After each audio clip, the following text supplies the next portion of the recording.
Tetapi jika saudara-saudari masih bergerak ke sana, ke sini, ke sana, ke sana, ke sini, ke sana, ke sana, ke sini, ke sana, ke sana,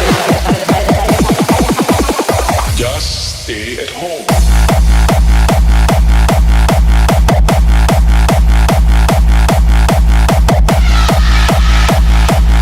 Tetapi jika saudara-saudari masih bergerak ke sana, ke sini, ke sana, ke sana, ke sini, ke sana, ke sana, ke sini, ke sana, ke sana, ke sini.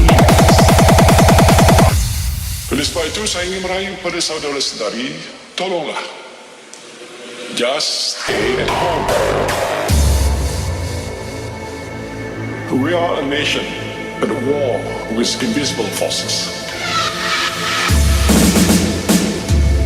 The situation we are now facing is unprecedented in history.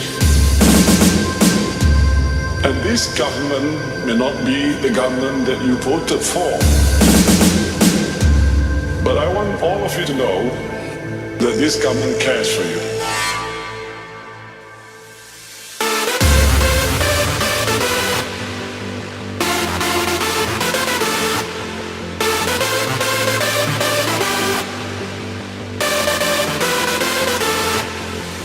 My dear brothers and sisters, and the children of this beloved country, whether you are Malay, Chinese, Indian, Sikh, Muslim, Iman, Pedazan, marilah kita berganding bahu mengharungi krisis ini bersama-sama. Wabillahi taufiq wal hidayah. Assalamualaikum warahmatullahi wabarakatuh.